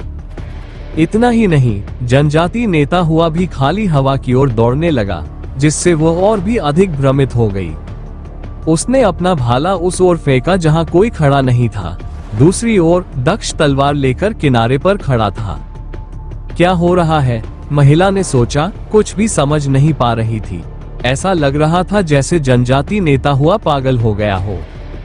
जनजाति नेता हुआ ने दक्ष पर हमला किया, जो उसके सामने खड़ा था, और उसके चेहरे पर मुस्कुराहट थी। भाला उसकी ओर आने पर भी वह हिला नहीं। भाले ने जल्द ही दक्ष की छाती पर वार किया। जनजाति नेता हुआ को अपने भाले का कोई प्रतिरोध नहीं झेलना पड़ा और उसने दक्ष पर ऐसे वार किया जैसे उसने खाली हवा में वार किया हो। उसे आसन विनाश की आशंका ने घेर लिया, जिससे वह पीछे की ओर कूद पड़ा। दुर्भाग्य से जैसे ही वह कूदा, पीछे से एक तलवार आई और उसे घायल कर दिया। उफ! जनजाति के नेता ने अपने दिल में घुसी तलवार की ओर देखते हुए मुंह से खून निकाला। वह आगे की ओर उड़ गया, तलवार को सीने से बाहर आने दिया। उसने जल्दी से एक उपचार की गोली निगल ली, अपनी खून बह रही छाती को पकड़े हुए। मैं उस गोली से भी तेज हूँ। दक्ष की आवाज फिर से उसके कानों में पड़ी जब दक्ष उसके पीछे टेलीपोर्ट हुआ। फिर से अपनी तलवार घुमाकर जनजाति नेता हुआ का सिर अलग कर दिया। बस जनजाति नेता ने एक बार फिर चकमा देने की तैयारी की, लेकिन तभी उसे लगा कि समय रुक गया है। वो वहीं जम गया। ये कुछ ही पलों तक चला, लेकिन इतना समय दक्ष के लिए जनजाति नेता को मारने के लिए काफी था। जनजाति नेता हुआ का सिर जमीन पर लुढ़क गया, उसका शरीर भी नीचे गिर गया। देखा, मेरी मदद के बिना तुम क्या कर पाते? तुम भाग्यशाली हो कि तुम्हें मेरे जैसा गुरु मिला। चलो, मैं तुम्हारे क्षणिक समय के ठहराव के बिना उसे संभाल नहीं सकता था। वह इतना तेज नहीं था। मैंने उसके बारे में जो कुछ सुना था, उससे मैंने उसे ज्यादा ही आंक लिया था। यह आदमी मेरे जितना मजबूत नहीं था। तुम्हें कोई श्रेय नहीं। जैसे ही जनजाति नेता की मृत्यु हुई, श्रेय लेने के लिए सर्प सम्राट और दक्ष के बीच मजाक शुरू हो गया। क्या वह मर गया? पीछे बैठी महिला ने पूछा। हाँ, वह मर गया, दक्ष ने जवाब दिया। अब तुम सब आजाद हो। महिला ये सुनकर खुश हुई कि वह आजाद हो गई है, लेकिन उसकी आंखें फिर से धुंधली हो गईं। क्या हुआ? क्या तुम खुश नहीं हो कि तुम आजाद हो? क्या मुफ्त? हम इस शहर से नहीं हैं। अगर हम चले भी गए तो शहर से बाहर निकलने से पहले ही रॉयल गार्ड हमें पकड़ लेंगे। यहाँ जो कुछ हुआ उसके लिए वे हम सभी को दोषी ठहराएंगे, महिला ने जवाब दिया। हम वैसे भी मरने वाले हैं। उसने जनजाति नेता हुआ के शरीर की ओर देखा। कम से कम हम खुश तो हो सकते हैं कि यह कमीना मर गया है। दक्ष ने कुछ सोचते हुए अपने सिर के पिछले हिस्से को रगड़ा। एक काम करो, सभी महिलाओं को कोठरियों से मुक्त करो और टावर के बाहर मेरा इंतजार करो। मैं तुम्हारी मदद करूंगा। कुछ अच्छा भी कर सकते हो, दक्ष ने अपना सिर हिलाते हुए कहा। वो टावर से चला गया। दक्ष के जाने के बाद कोठरी में मौजूद महिला ने अपने कपड़े पहने। वो जनजाति नेता हुआ के कपड़ों के पास पहुंची और मास्टर चाबी ले ली, जिससे इस टावर की सभी कोठरियां खोली जा सकती थी। वो खड़ी होकर दूसरों की मदद करने के लिए अपनी कोठरी से बाहर निकली। दक्ष चौथे और आखिरी टावर पर गया, जहां भी कुछ लोग थे, लेकिन यह एक ऐसी जगह थी जिसने दक्ष को सबसे ज्यादा आकर्षित किया। ये था खजाने वाला टावर। चूंकि डार्क ट्राइब एक बहुत पुराना और शक्तिशाली कबीला था, इसलिए उसके पास बहुत सारे खजाने थे।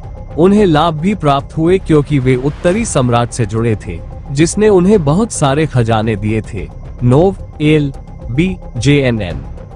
खजाने के टावर में बहुत सारे खजाने थे जो उच्चतम गुणवत्ता के थे।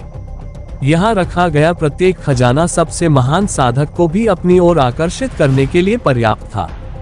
दक्ष को नहीं पता था कि इनमें से अधिकांश खजाने क्या थे या वे क्या करते थे, इसलिए उसने उन सभी को अपनी सूची में रखा और वह डार्क ट्राइब के सदस्यों की खोज में एक मंजिल से दूसरी मंजिल पर जा रहा था।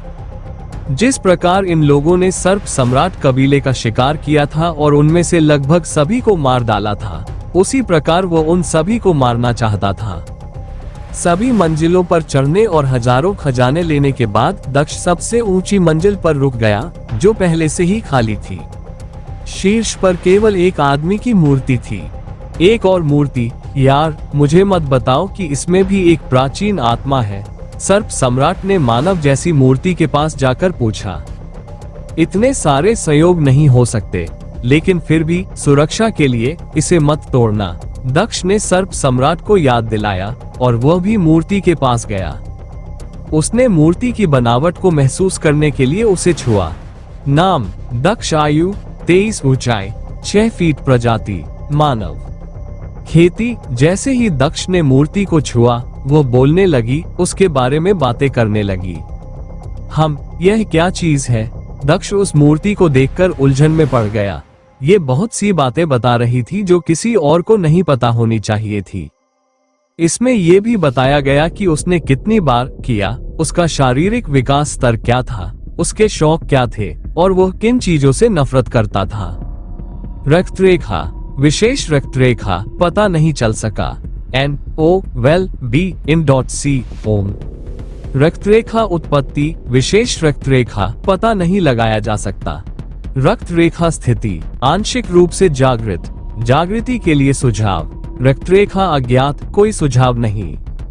आंतरिक दुनिया 2। मूर्ति बोलती रही और तभी रुकी जब दक्ष ने उसके हाथ हटा लिए। यह मूर्ति साधारण नहीं है, मुझे लगता है कि यह भी एक खजाना है, लेकिन एक अलग तरह का। यह आपके बारे में बातें बता सकती है, हालांकि मुझे नहीं लगता कि यह ज्यादातर मामलों में उपयोगी होगी। दक्ष ने मूर्ति को देखते हुए कहा। मुझे भी कोशिश करने दो, मजेदार लगता है, सर्प सम्राट ने मूर्ति को छूते हुए कहा। मूर्ति भी उसके बारे में बात करने लगी। स्थिति, अनुबंधित रक्त रेखा, सर्प सम्राट रक्त रेखा सुप्रीम ग्रोथ रक्त रेखा के साथ मिश्रित। रक्त रेखा स्थिति, जागृत, जागृति के लिए सुझाव। फीनिक्स रक्त की एक बूंद।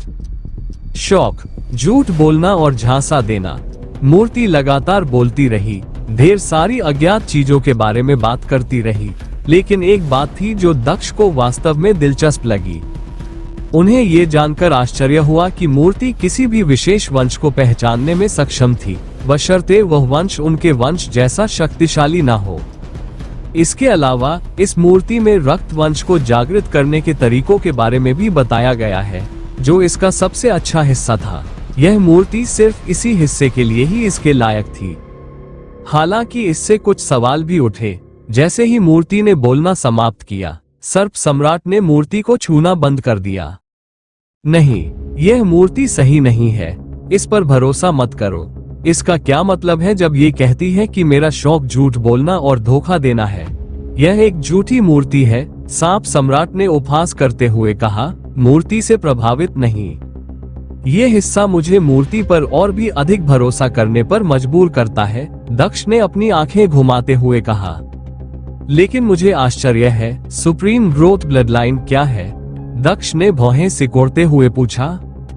सर्वोच्च विकास रक्तरेखा, एक रक्तरेखा जो किसी व्यक्ति को बहुत तेजी से विकसित होने और बढ़ने में मदद करती है। यह एक उच्च श्रेणी की रक्तरेखा है जो अक्सर नहीं देखी जाती है। भले ही किसी व्यक्ति के पास ये रक्तरेखा हो, लेकिन वे इसे कभी भी जागृत नहीं कर सकते, जिससे ये रक्तरेखा बेकार हो जाती है, प्रतिमा ने समझाया। यह मूर्ति सवालों के जवाब भी देती है, दक्ष ने आश्चर्य से कहा। लेकिन ये समझ में आता है, अगर आपको इस वंश को जगाने के लिए फीनिक्स ब्लड की जरूरत है, तो कोई आश्चर्य नहीं कि इसे जगाना इतना मुश्किल है। अरे, मूर्ति ने भी मुझे जवाब दिया। मैं कितना अद्भुत हूँ, सांप सम्राट ने भी मूर्ति से पूछा। मूर्ति ने कोई जवाब नहीं दिया। इसने तुम्हें उत्तर क्यों दिया और मुझे नहीं? सर्प सम्राट ने भ्रमित होकर दक्ष से पूछा। स्पष्टीकरण, मैं केवल समझदारी भरे प्रश्नों का ही उत्तर दे सकता हूँ, प्रतिमा ने इस प्रश्न का उत्तर दिया। क्या मतलब है तुम्हारा? क्या मेरी अद्भुतता एक समझदारी भरा सवाल नहीं है? सर्प सम्राट ने पूछा। स्नेकी, चुप रहो, मुझे सवाल पूछने दो। सर्प सम्राट को चुप कराने के बाद दक्ष ने बढ़त ले ली। वास्तव में आप क्या है? उसने मूर्ति से पूछा। संसार की मूर्ति, महान शिल्पकार वू शीलिंग द्वारा निर्मित तथा अपने समय के सबसे बड़े विद्वानों से प्राप्त समस्त ज्ञान से परिपूर्ण संसार की मूर्ति अस्तित्व में सबसे बड़ी निधि है, मूर्ति ने बताया। क्या बेशर्मी है, तुम मुझे झूठा कहते हो और खुद को सबसे बड़ा खजाना कहते हो। तुम में जरा सी भी शर्म नहीं है ना? सर्प सम्राट ने उपहास किया। ये वू शीलिंग कौन था? दक्ष ने सर्प सम्राट की उपेक्षा करते हुए पूछा। वू शीलिंग, सबसे महान शिल्पकार जिसे चोरी के कारण स्वर्ग से निष्कासित कर दिया गया था। उसे 500 मिलियन वर्ष पहले अमर दुनिया में निर्वासित कर दिया गया था, जहां उसने संसार की मूर्ति सहित कई अविश्वसनीय खजाने बनाए, मूर्ति ने उत्तर दिया। 5 अरब साल पहले? क्या तब भी मनुष्य अस्तित्व में थे? मुझे नहीं लगता कि उस समय प्रथम सम्राट भी अस्तित्व में थे। अमर दुनिया में मानव इतिहास केवल कुछ 100 मिलियन वर्ष पुराना है। ये समझ में नहीं आता, दक्ष ने कहा। गलत। इस दुनिया के मनुष्यों द्वारा ज्ञात हालिया मानव इतिहास केवल 300 मिलियन वर्ष पुराना है। जहां तक वास्तविक मानव इतिहास की बात है तो वह 7 अरब वर्ष पुराना है, मूर्ति ने उत्तर दिया। उस इतिहास का कोई रिकॉर्ड क्यों नहीं है? अगर उस समय मनुष्य अस्तित्व में थे तो उसका कोई रिकॉर्ड क्यों नहीं है? दक्ष ने पूछा। क्योंकि उस समय जितने भी मनुष्य थे वे सब मारे गए। नश्वर संसार से आए नए मनुष्यों ने 300 मिलियन वर्ष पहले अमर संसार पर कब्जा करना शुरू कर दिया। यहीं से वर्तमान इतिहास शुरू होता है, मूर्ति ने उत्तर दिया। क्या आप इस बात पर विश्वास कर रहे हैं? मुझे लगता है कि यह कहानियां गढ़ रहा है, स्नैक मोनाक ने कहा। मुझे नहीं पता, लेकिन मुझे ऐसा लग रहा है कि वह झूठ नहीं बोल रहा है, दक्ष ने बड़बड़ाते हुए कहा। उस समय के मनुष्यों की मृत्यु कैसे हुई? वे कैसे विलुप्त हो गए? उसने मूर्ति से पूछा। स्टैच्यू ने बताया, ड्रैगन के प्रकोप ने उस समय की मानव प्रजाति को नष्ट कर दिया। तुम्हारा मतलब ब्लड ड्रैगन से है? जैसे वे अभी सब कुछ नष्ट करने वाले हैं, वैसे ही यह पहले भी हुआ था, दक्ष ने आश्चर्यचकित होकर पूछा। गलत। विनाश ड्रैगन क्षेत्र के रॉयल ड्रैगन द्वारा किया गया था, न कि रक्त ड्रैगन द्वारा, मूर्ति ने उत्तर दिया। रॉयल ड्रैगन्स ने ऐसा क्यों किया? दक्ष ने भौहें सिकोड़ते हुए पूछा। स्पष्टीकरण। रॉयल ड्रैगन सम्राट के बेटे की हत्या एक मानव द्वारा की गई थी जब वो अमर दुनिया का दौरा करने आया था। अपने क्रोध में ड्रैगन यहाँ मौजूद हर इंसान को नष्ट करने आए थे। ठीक है, यह निश्चित रूप से एक अतिशयोक्ति है, दक्ष ने मुस्कुराते हुए कहा। ड्रैगन वास्तव में डरावने हैं, लेकिन क्या फीनिक्स भी वैसा ही नहीं होगा? मैंने सुना है कि वे भी ड्रैगन जितने ही शक्तिशाली हैं। हम उनका खून कैसे प्राप्त कर सकते हैं ताकि रक्त वंश जागृत हो सके? उसने पूछा। फीनिक्स रक्त केवल फीनिक्स से ही लिया जा सकता है। वे फीनिक्स दायरे में पाए जाएंगे। फीनिक्स दायरे में जाने के लिए आपको एक पौराणिक जानवर की मदद लेनी होगी, स्वर्ग से किसी की या दानव दायरे से किसी की, मूर्ति ने उत्तर दिया। केवल उनके जैसे शक्तिशाली प्राणी ही आपकी सहायता कर सकते हैं। और मैं दानव लोक या स्वर्ग कैसे पहुंच सकता हूं? क्या यह एक निरंतर चक्र नहीं है? मुझे यकीन है कि दानव लोक और स्वर्ग तक पहुंचने के लिए मुझे भी किसी ऐसे ही शक्तिशाली व्यक्ति की मदद की आवश्यकता होगी। और अगर मेरे पास उनके जैसा कोई शक्तिशाली व्यक्ति होता तो मुझे उनके पास जाने की क्या आवश्यकता होती? दक्ष ने पूछा। क्या कोई और रास्ता नहीं है? स्वर्ग या दानव लोक में जाने के लिए आपको शिखर विश्व यात्रा क्रिस्टल की आवश्यकता होगी, प्रतिमा ने समझाया। और मैं इसे कहां पा सकता हूं? दक्ष ने पूछा। स्पष्टीकरण। वू शी लिंग के पास एक विश्व भ्रमण करने वाला क्रिस्टल था। वह आदमी बहुत पहले ही मर चुका होगा। मुझे नहीं लगता कि मैं उस क्रिस्टल को ढूंढ पाऊंगा, दक्ष ने अपना सिर हिलाते हुए कहा। लेकिन वह कहाँ रहता था?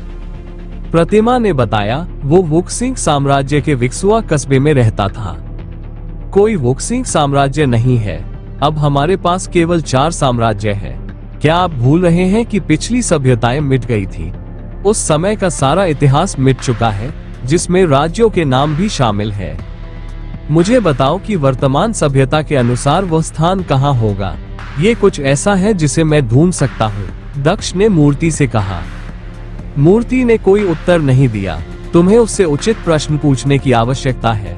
वो इस तरह से बातचीत नहीं कर सकता, सांप सम्राट ने दक्ष को याद दिलाया। दक्ष ने सिर हिलाया, पूछने के लिए तैयार था, लेकिन वो रुक गया।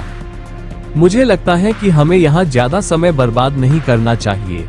हम इस मूर्ति को भी अपने साथ ले जा सकते हैं। चलो पहले यहाँ से निकल जाएं, उसने कहा और बाद में बात करने के लिए कहा। उन्होंने अंतिम टॉवर छोड़ने से पहले भी मूर्ति को अपने भंडारण रिंग में रखा था।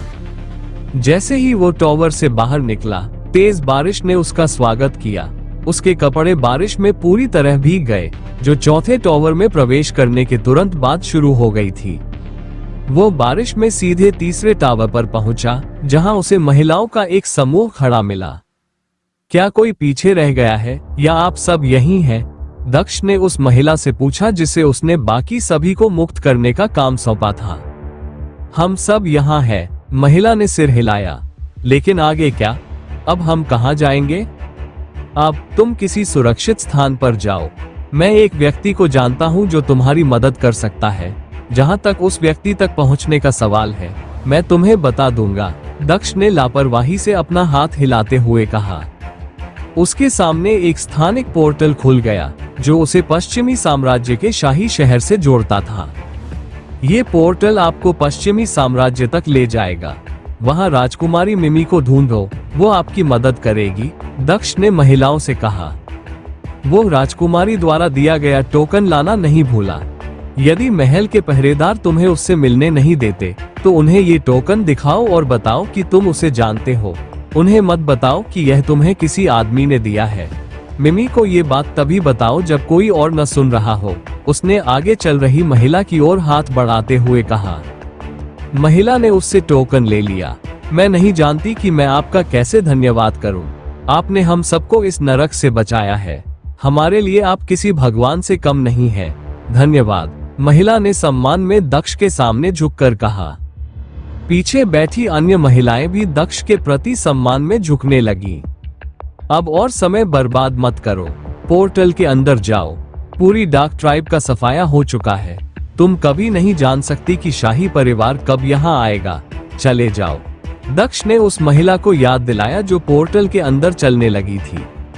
ओह हाँ, आप में से कुछ लोगों के पास पहनने के लिए उचित कपड़े नहीं है। यहाँ आप जाने से पहले उन्हें पहन सकते हैं, उन्होंने कहा और उन सभी के पहनने के लिए सैकड़ों महिलाओं के कपड़े निकाले।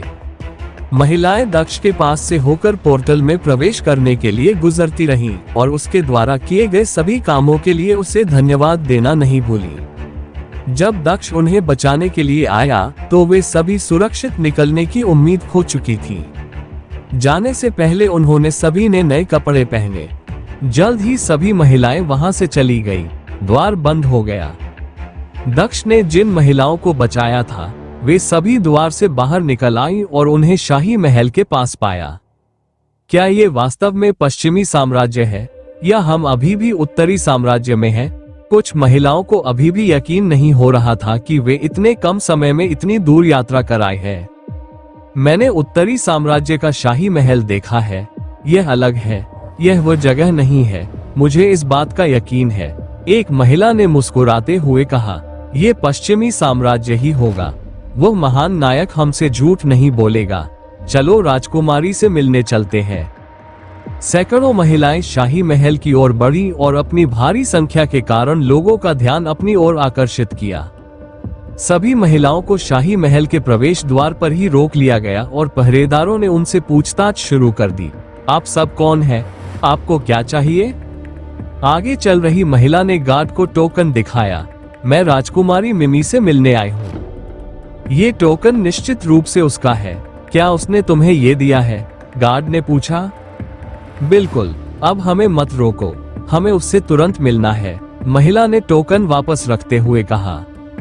आप सभी एक साथ अंदर नहीं आ सकते, केवल वो व्यक्ति ही अंदर आ सकता है जिसके पास टोकन है। बाकी लोगों को बाहर इंतजार करना होगा, गार्ड ने जवाब दिया। आप सब यहीं रुके, मैं अंदर जाकर उसे बता दूंगी। मैं जल्द ही वापस आ जाऊंगी, टोकन वाली महिला ने बाकी लोगों से कहा, जिन्होंने सिर हिलाकर उसे अंदर जाने दिया। एक गार्ड काले बालों वाली महिला को राजकुमारी के कमरे में ले गया। उसके कमरे के बाहर रुककर गार्ड ने दरवाजा खटखटाया। दस्तक के बाद कुछ क्षण का मौन रहा और फिर दरवाजा खुला। मिमी ने दरवाजा खोला। हाँ, तुम्हें क्या चाहिए? उसने पूछा। उसका मूड अच्छा नहीं था। महाराज, यह महिला आपसे मिलने आई है, आपके निजी टोकन के साथ, गार्ड ने मिमी को सूचित किया। मेरा व्यक्तिगत टोकन? मिमी ने उलझन में पूछा। वो उस महिला की ओर देखने लगी और अधिक भ्रमित हो गई। उसे याद नहीं कि उसने कभी इस महिला को कोई टोकन दिया हो। काले बालों वाली महिला ने राजकुमारी को टोकन दिखाया। मिमी टोकन देखकर हैरान हो गई। यह वो सामान्य टोकन नहीं था जो वो आमतौर पर लोगों को देती थी। यह उसके टोकन का एक विशेष संस्करण था जो उसने केवल एक व्यक्ति को दिया था। उसके टोकन पर एक नंबर लिखा हुआ था जो अनोखा था, उसके ज्यादातर टोकन पर 2 अंक होते थे, लेकिन इस पर सिर्फ 1 अंक था। टोकन पर 1 अंक बहुत छोटे आकार में खुदा हुआ था। ये टोकन, यह वही है जो मैंने दक्ष को दिया था। यह उसके पास क्यों है? क्या उसने उसे भेजा था? अंदर आइए, मिमी ने एक तरफ हटते हुए महिला से कहा। आप जा सकते हैं, उसने गार्ड से कहा। आदरपूर्वक सिर हिलाते हुए गार्ड चला गया। राजकुमारी मिमी ने दरवाजा बंद कर दिया। अब बताओ, तुम्हें वो टोकन कहां से मिला? मिमी ने दरवाजा बंद करते हुए सीधे पूछा। एक आदमी ने मुझे ये दिया था और मुझे यहाँ भेजा था। उसने कहा था कि तुम हमारी मदद करोगी। काले बालों वाली महिला ने आशा भरी निगाहों से कहा। वो आदमी, क्या उसके साथ कोई उड़ने वाला सांप था? मिमी ने पूछा। यह सही है, यह एक बोलने वाला सांप था। महिला ने सिर हिलाया। तो उसने तुम्हें यहाँ भेजा है। वो अब कहाँ है और तुम्हें किस तरह की मदद चाहिए? राजकुमारी मिमी ने पूछा। वो उत्तरी साम्राज्य में है। उसने हमें डार्क ट्राइब की जेल से मुक्त कराया, महिला ने जवाब दिया। फिर उन्होंने हमें ये कहकर यहाँ भेजा कि तुम हमारी मदद करोगी। क्या तुम्हें डार्क ट्राइब जेल से आजाद किया? मुझे मत बताओ कि उसने पहले ही उस जगह पर हमला कर दिया है। मिमी ने चौंकते हुए पूछा। वह आदमी कितना तेज था। न केवल वह पहले ही उत्तरी साम्राज्य तक पहुंच गया था, बल्कि उसने उस जगह पर घुसपैठ भी की थी। मिमी ने आश्चर्य से पूछा। मुझे उम्मीद है कि वह डार्क ट्राइब द्वारा पकड़ा नहीं जाएगा। घुसपैठ नहीं की, उसने खुलेआम उस जगह में प्रवेश किया और पूरे डार्क जनजाति का सफाया कर दिया, महिला ने जवाब दिया। डार्क ट्राइब का सफाया कर दिया? मिमी का मुंह थोड़ा खुला। क्या तुम्हें यकीन है? मुझे यकीन है। उसने डार्क ट्राइब लीडर को मेरी आंखों के सामने ही मार डाला, महिला ने जवाब दिया। उत्तरी सम्राट के बारे में क्या? अब वह कैसा है? क्या वह डार्क जनजाति को नष्ट करने के बाद भागने में सफल रहा? मिमी ने चिंतित होकर पूछा। वह फंसा नहीं था और मुझे नहीं लगता कि वह उत्तरी सम्राट के बारे में चिंतित था। ऐसा नहीं लगता था कि किसी को पता था कि डार्क ट्राइब में क्या हुआ था। वो आदमी बहुत शक्तिशाली है, महिला ने आह भरते हुए जवाब दिया। वो वास्तव में एक महान व्यक्ति है। वो डार्क ट्राइब के सदस्यों को मारने के बाद चले जा सकते थे, लेकिन वह रुके और हमें उस नरक से निकलने में मदद की। हम सभी उस महान व्यक्ति के आभारी हैं, उन्होंने आगे कहा। ये सच है, वह वास्तव में एक महान व्यक्ति है, मिमी ने सहमति व्यक्त की। अभी भी यह विश्वास करने में असमर्थ थी कि दक्ष ने इतना महत्वपूर्ण मिशन इतनी आसानी से पूरा कर लिया था। उसने डार्क ट्राइब को पूरी तरह से नष्ट कर दिया था और साथ ही इस हमले की जानकारी किसी को भी लीक नहीं होने दी थी। यह अपने आप में पहले से ही आश्चर्यजनक था। आप डार्क ट्राइब की जेलों में क्यों थे? और आपने हम कहा, आप में से कितने लोग वहां थे? मिमी ने पूछा। हम सैकड़ों लोग थे, बाकी लोग महल के बाहर इंतजार कर रहे थे। केवल मुझे ही अंदर आने की अनुमति थी। हम वहां कैसे पहुंचे? महिला चुप हो गई। उसे यह नहीं पता था कि वह कैसे बोले। चिंता मत करो, बोलो। अब चिंता की कोई बात नहीं है। कोई भी तुम्हें चोट नहीं पहुंचा सकता, मिमी ने महिला को दिलासा दिया, जिसने अंततः सिर हिलाया और सबको बताना शुरू कर दिया। जैसे ही मिमी ने सुना कि डार्क ट्राइब क्या कर रहा था, उसका चेहरा पीला पड़ गया। वे वास्तव में ऐसा कर रहे थे। वे कुलों को नष्ट कर रहे थे और इसके लिए उन कुलों की महिलाओं को ले जा रहे थे। वो पहले से ही डार्क ट्राइब से नफरत करती थी, क्योंकि उन्होंने जो किया था उसे विश्वास नहीं था कि वह उनसे पहले से ज्यादा घृणा नहीं कर सकती, लेकिन वो गलत साबित हुई। जब उस महिला ने अपनी व्यथा बतानी समाप्त की तो उसकी आंखें आंसुओं से भर गई। तुम्हारे साथ जो हुआ उसके लिए मुझे बहुत खेद है। मैं कल्पना भी नहीं कर सकती कि तुम्हें कैसा महसूस हुआ होगा, लेकिन मैं तुमसे वादा करती हूँ, तुम्हारा अतीत चाहे जैसा भी रहा हो, तुम्हारा भविष्य अलग होगा। पश्चिमी साम्राज्य की राजकुमारी के रूप में मैं तुम्हें पश्चिमी साम्राज्य में बसने में मदद करूंगी, मिमी ने घोषणा की। मुझे समझ नहीं आ रहा है, तुमने उन महिलाओं को पश्चिमी साम्राज्य में क्यों भेजा? जल्द ही वो रक्त ड्रैगन सम्राट आएगा और पूरी अमर दुनिया को नष्ट कर देगा। किसी भी मामले में उन महिलाओं का भविष्य अच्छा नहीं हो सकता। हर कोई मरने वाला है ना? आपने उन्हें अपनी आंतरिक दुनिया में क्यों नहीं भेजा? स्नेक मोनाक ने भौहें सिकोड़ते हुए पूछा। नो LBJNN, तुम गलत हो। अमर दुनिया नष्ट नहीं होगी। मुझे इस बात का यकीन है, दक्ष ने जवाब दिया। तुम इस बात पर कैसे यकीन कर सकते हो? स्नेक मोनाक ने भौहें सिकोड़ते हुए पूछा। क्या उस ग्लेन आदमी ने नहीं कहा था कि अमर दुनिया नष्ट होने वाली है? वह गलत था, क्योंकि वह एक बहुत महत्वपूर्ण बात पर विचार करना भूल गया था, दक्ष ने जवाब दिया। वह क्या विचार करना भूल गया? सर्प सम्राट ने पूछा। वह मेरा ख्याल रखना भूल गया। जब तक मैं यहाँ हूँ ये दुनिया नष्ट नहीं होगी, दक्ष ने समझाया। मुझे मत बताओ कि तुम हीरो बनना चाहते हो और इस दुनिया को बचाना चाहते हो। तुम तो मानव सम्राटों से भी मुकाबला नहीं कर सकते। तुम रक्त ड्रैगन सम्राटों से कैसे मुकाबला कर सकते हो जो सम्राटों को धूल चटा सकते हैं? सांप सम्राट ने आंखें घुमाते हुए पूछा। अल्पविराम, ऐसा इसलिए नहीं है कि मैं हीरो बनना चाहता हूँ। मेरा कारण अलग है, दक्ष ने अपना सिर हिलाते हुए कहा। तो फिर तुम्हारे पास क्या कारण है? सर्प सम्राट ने पूछा। ऐसा इसलिए है क्योंकि मैं रक्त ड्रैगन सम्राट को वश में करना चाहता हूँ। मैं उसे 4 सम्राटों को मारने से पहले उन्हें घायल करने दूंगा। जैसे ही मेरी शपथ पूरी हो जाएगी, मैं रक्त ड्रैगन सम्राट को वश में करना शुरू कर दूंगा, दक्ष ने समझाया। इसलिए दुनिया नष्ट नहीं होगी। तुम इसे क्यों वश में करना चाहते हो? सांप सम्राट ने पूछा। क्या तुम्हारे पास पहले से ही एक रक्त ड्रैगन नहीं है? मुझे नहीं लगता कि तुम्हें लालची होना चाहिए। वास्तव में मैं ये सब तुम्हारे लिए कर रहा हूँ, दक्ष ने कहा। मेरे लिए? क्या मतलब है तुम्हारा? सर्प सम्राट ने पूछा। मेरा मतलब बहुत सरल है। मुझे एक ऐसा जानवर चाहिए जो पौराणिक जानवरों जितना शक्तिशाली हो। एक ऐसा जानवर जो मुझे स्वर्ग या दानव दल तक ले जा सके। वहां से मैं फीनिक्स की दुनिया में जाकर उनका खून ले सकता हूँ, दक्ष ने समझाना शुरू किया। अगर मैं इसे ध्यान में रखूं तो रक्त ड्रैगन सम्राट सबसे अच्छा विकल्प है। एक जानवर जो अमर दुनिया को नष्ट कर सकता है, निश्चित रूप से मुझे ऊपर की दुनिया में ले जाने में सक्षम होगा। मुझे इस जानवर की जरूरत है, उसने आगे कहा। सवाल अभी भी बना हुआ है। क्या आप वास्तव में जानवर को हरा सकते हैं? मुझे पता है कि आपने एक रक्त ड्रैगन को वश में किया है, लेकिन मैंने जो सुना है उसके अनुसार रक्त ड्रैगन सम्राट के सामने रक्त ड्रैगन बच्चों की तरह हैं। सांप सम्राट ने जोर दिया। आपको उच्च शब्दों तक पहुंचने के लिए उस जानवर की जरूरत नहीं है। हमारे पास वह मूर्ति है। हम दुनिया भर में यात्रा करने वाले पत्थर को ढूंढ सकते हैं। आपको इसके लिए अपनी जान जोखिम में डालने की जरूरत नहीं है। मैं अपनी जान जोखिम में नहीं डाल रहा हूँ। यह एक सोचा समझा जोखिम है और मैंने वास्तव में आपके वंश के बारे में सुनने के बाद इसके बारे में सोचा है। मैं अमर दुनिया में नहीं रुक सकता। एक समय पर मुझे मजबूत होने के लिए स्वर्ग जाना होगा, लेकिन मैं उस जानवर को प्राप्त किए बिना नहीं जा सकता।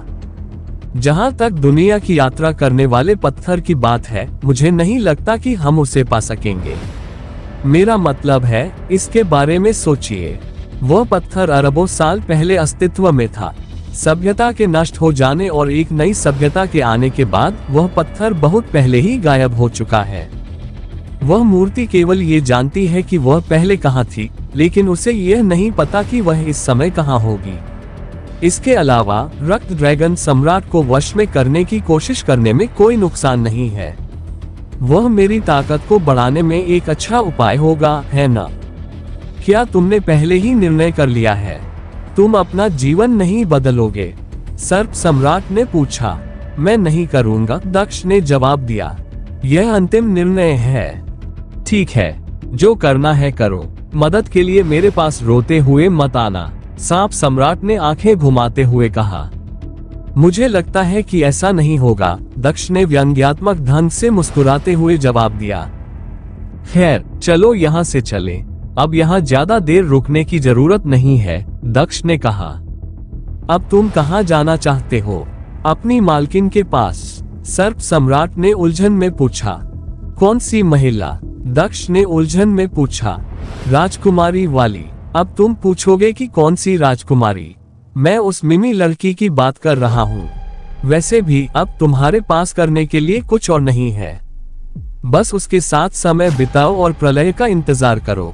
सर्प सम्राट ने अपना सिर हिलाते हुए कहा, मुझे सर्वनाश का इंतजार करने की जरूरत नहीं है, मेरे पास अपनी योजना है। मैं सबसे पहले उस विश्व भ्रमण करने वाले स्टोन की खोज करूंगा, कम से कम ब्लड ड्रैगन सम्राट के आने तक। रुको, क्या तुमने नहीं कहा था कि इसे पाना असंभव है? क्या इसीलिए तुम रक्त ड्रैगन सम्राट को वश में करने की योजना बना रहे थे? अगर यह असंभव है तो इसका मतलब यह नहीं है कि हम खोज को रोक सकते हैं। मैं अभी भी कोशिश करना चाहता हूँ, कम से कम अगर मैं इसे पा सकता हूँ तो शायद मैं ब्लड ड्रैगन सम्राट को वश में करने की कोशिश नहीं करूँगा, दक्ष ने समझाया। ये सब समय पर निर्भर करता है। जब दक्ष और स्नैक मोनाक एक दूसरे से बात कर रहे थे तो उन्हें पता नहीं था कि कोई उन्हें दूर से देख रहा है। दूर से एक आत्मा उन दोनों को देख रही थी। यह एक ड्रैगन जैसी आत्मा थी जो बहुत छोटी थी। इसमें कोई आभा नहीं थी क्योंकि यह एक आत्मा थी, लेकिन यह वही थी जिसने इस दुनिया के सबसे शक्तिशाली साधकों को डरा दिया था। ये भी उस प्राणी की आत्मा थी जिसके बारे में दक्ष अभी बात कर रहा था। ये रक्त आत्मा वाला ड्रैगन सम्राट था जो इस बात से बहुत परेशान था कि कोई उसे वश में करने की बात कर रहा था। वह इसलिए भी क्रोधित था क्योंकि वह उसके शरीर के करीब नहीं जा पा रहा था। वहां एक अजीब सी शक्ति थी जो उसे दूर रख रही थी। रक्त ड्रैगन सम्राट लाखों वर्षों तक जीवित रहा और अपने समय का सबसे शक्तिशाली प्राणी था। उसके पास अविश्वसनीय ज्ञान भी था। उसके लिए यह अनुमान लगाना आसान था कि वह कौन सी रहस्यमयी शक्ति थी जो उसे उसके शरीर से दूर रख रही थी। अल्पविराम, वह आसानी से यह अनुमान लगाने में सक्षम था कि यह कोई ऐसी संरचना थी जो आत्माओं को दूर रखने के लिए उसके शरीर पर बनाई गई थी ताकि भविष्य में कोई भी आत्मा उसके शक्तिशाली शरीर पर कब्जा न कर सके, लेकिन उस संरचना के कारण वह भी उसके शरीर पर कब्जा करने में सक्षम नहीं था। हालांकि वह इस संरचना का मुकाबला करने का एक तरीका भी जानता था। यही वजह थी कि वह दक्ष और स्नैक मोनाक को देख रहा था। इस संरचना का मुकाबला करना आसान था। उसे बस किसी और को अपने वश में करना था, उसके शरीर को खोदकर निकालना था और फिर उसके वास्तविक शरीर को अपने वश में करने से पहले उस संरचना को व्यक्तिगत रूप से नष्ट करना था। जहां तक उस शरीर की बात है जिसे उसने अपने कब्जे में लेने का फैसला किया था, वह दक्ष का शरीर था। उसे यह एहसास नहीं था कि दक्ष के रक्त के कारण किसी के लिए उसके शरीर को अपने कब्जे में लेना असंभव था, खासकर आत्माओं के लिए। ब्लड ड्रैगन सम्राट दक्ष की ओर उड़ चला, उसे अपने वश में करने के लिए तैयार। वह उस व्यक्ति को सबक सिखाना चाहता था जो उसे कमजोर समझकर उसे वश में करने की बात कर रहा था। उसी समय दक्ष ने एक स्थानिक पोर्टल भी बनाया और इस जगह को छोड़ने के लिए तैयार हो गया, इससे पहले कि कोई यह जान सके कि यहाँ क्या हो रहा है। ब्लड ड्रैगन सम्राट जितनी तेजी से हो सकता था दक्ष की ओर उड़ गया, जबकि दक्ष ने पोर्टल की ओर अपना पहला कदम बढ़ाया। जैसे ही ब्लड ड्रैगन सम्राट दक्ष के पास पहुंचने वाला था, उसने सांप सम्राट के साथ पोर्टल में प्रवेश किया। रक्त ड्रैगन सम्राट भी नहीं रुका, उनके पीछे पोर्टल में प्रवेश कर गया। वे तीनों एक अलग स्थान पर चले गए जो उत्तरी साम्राज्य से बहुत दूर था। रक्त ड्रैगन सम्राट ने दक्ष पर इस तरह प्रहार किया मानो वो उसके शरीर में प्रवेश कर सकता हो, लेकिन जैसे ही उसने दक्ष को छुआ, उसे बिजली का झटका लगा। आह! रक्त ड्रैगन सम्राट दर्द से कराह उठा और पीछे हट गया। कुछ अजीब महसूस करते हुए वह स्नैक सम्राट की ओर उड़ गया। अगर वह दक्ष में प्रवेश नहीं कर सकता था तो वह स्नैक सम्राट में प्रवेश करना चाहता था। NOWELLBEIN.CO। दक्ष को ऐसा लगा जैसे किसी ने उसे पीछे से मारा हो। ये सोचकर कि यह सांप सम्राट उसके साथ खिलवाड़ कर रहा है, वह पीछे मुड़ा। क्या तुम्हारा काम हो गया? अल्पविराम। सांप सम्राट ने दक्ष की ओर शून्य दृष्टि से देखा। तुम मुझे ऐसे क्यों देख रहे हो? दक्ष ने सांप सम्राट की अजीब निगाहों का सामना करते हुए पूछा। तुम साधारण नहीं हो, सांप सम्राट ने गंभीरता से कहा। हाँ, तुम्हारा क्या मतलब है? दक्ष ने पूछा। कोई भी साधारण व्यक्ति इतनी आसानी से मेरे कब्जे को नहीं रोक सकता था। मैं तो पहले भी प्रवेश नहीं कर पाया था। आखिर तुम कौन हो, एक स्वर्गीय दानव या एक स्वर्गीय योद्धा? सर्प सम्राट ने पूछा।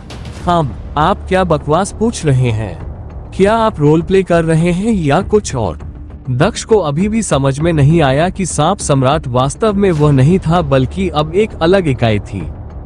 तुमने जवाब नहीं दिया। तुम किसी स्वर्गीय दानव की तरह नहीं दिखते, लेकिन तुम में स्वर्गीय योद्धा जैसी आभा भी नहीं है। तुम कोई स्वर्गीय जानवर भी नहीं हो।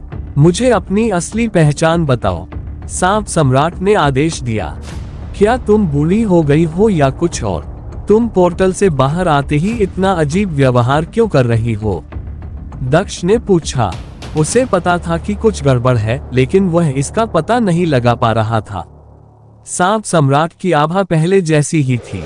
उसके व्यवहार के अलावा कुछ भी असामान्य नहीं लग रहा था।